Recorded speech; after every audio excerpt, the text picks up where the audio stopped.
Hello বন্ধুরা, সবাই ভালো আছো? আমি আজকে দেখো নোটে মাছের গোটা গোটা ঝাল বানাবো। কি করে বানাবো দেখো।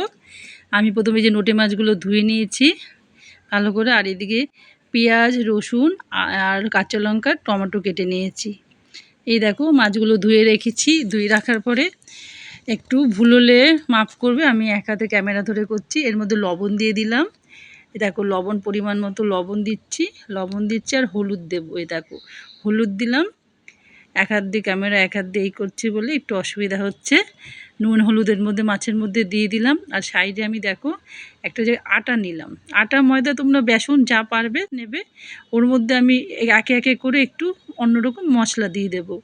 যেমন ধরো একটু লবণ দিলাম, তারপরে হলুদ দেব পরিমাণ মতো, দেখো দিচ্ছি। লবণ দিলাম, হলুদ দিচ্ছি। এবার এর সাথে একটু আমার হাতের কাছে যেই মশলাগুলো রয়েছে, যেমন ধরো জিরের গুঁড়ো আর ধনের গুঁড়ো, একটু জিরের গুঁড়ো দিচ্ছি। এই দেখো দিলাম। আর একটু ধনের গুঁড়ো দিলাম। তোমরা লঙ্কার গুঁড়ো, আদা বাটা, লঙ্কা বাটা তাও দিতে পারো।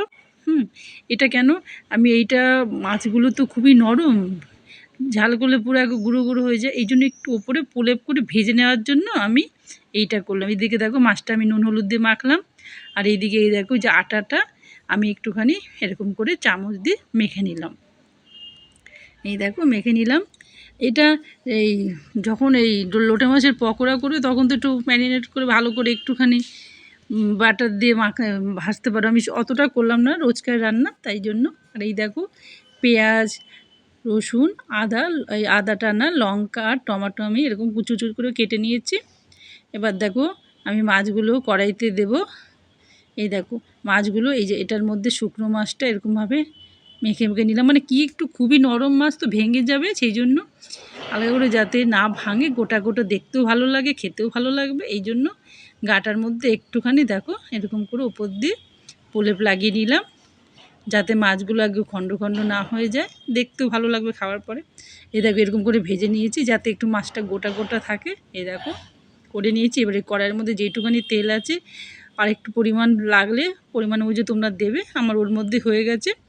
এবার রসুন কুচিটা দিলাম। দেখো রসুন কুচি দেওয়ার পর আমি পেঁয়াজগুলো কুচিগুলো ওর মধ্যে দিয়ে দিলাম। দেখো পেঁয়াজ কুচিগুলো দিচ্ছি, দিয়ে এটাকে একটু ভাজা ভাজা করব। এই দেখো পেঁয়াজ কুচি দিয়েছি, দিয়ে খুন্তি দিয়ে একটু নাড়াচাড়া করছি।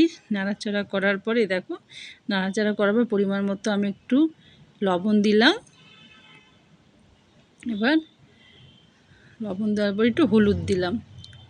এই দেখো লবণ আর হলুদ দিয়ে আমি মাছটাকে এটা আমি রোজকার রান্না, আমি ঘরেও করছি, এই জন্য আমি এই কড়াইটাই ব্যবহার করি বেশিরভাগ করতে। ভাজা পোড়াটা বেশি পুড়ে টুড়ে যায় বলে।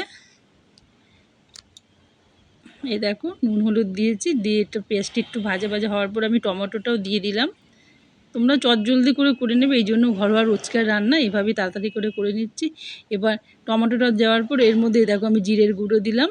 আর তারপরে এই যে ধনের গুঁড়ো আর জিরের গুঁড়ো পরিমাণ মতো দিয়ে দিলাম। এই দেখো এই যে দেওয়ার পরে এর মধ্যে হলুদ তো দিয়েছিলাম, আর একটু পরিমাণে আমি দেখো হলুদ দিচ্ছি।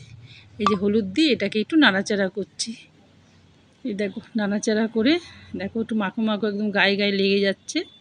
এই যে এই দেখো পুরো একদম মাখা মাখা হওয়ার পর আমি একটু পরিমাণ মতো জল দিয়ে দেবো। দেখো পুরো একদম গলেও গেছে মশলাটা দিয়ে, আর আমি জল দিইনি, টমেটোর জল রয়েছে ওতেই মাখা মাখা হয়েছে। এবার পরিমাণ মতো একটু জল দিয়ে দিলাম। দেখো জল দিয়ে এটা মাছটা পরে দিচ্ছি, তার আগেই এটা অনেকক্ষণ ফুটেছে, সেটা আমি স্কিপ করে গেছি। তারপরে যে এটা কষানোটা ভালো মতো হয়ে গেছে, নুন টুন দেখে নেবে। এবার আস্তে করে মাছগুলো আমি ওপর দিয়ে দেখো দিয়ে দিলাম।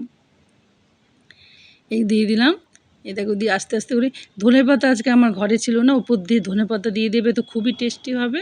আমি চেরা কাঁচা লঙ্কা উপর দিয়ে দিলাম। দেখো গোটা গোটা মাছগুলো খেতেও দুর্দান্ত হবে। রোজকার রান্নার মধ্যে খুব তাড়াতাড়ি করে এই পদটা আমি করে ফেললাম। আমি এই কড়াইটা রোজই ব্যবহার করি, কেন আমাদের মাছতে সুবিধা হয়, অতটা রোজই পোড়া লাগে। আর দেখো কত সুন্দর হয়েছে।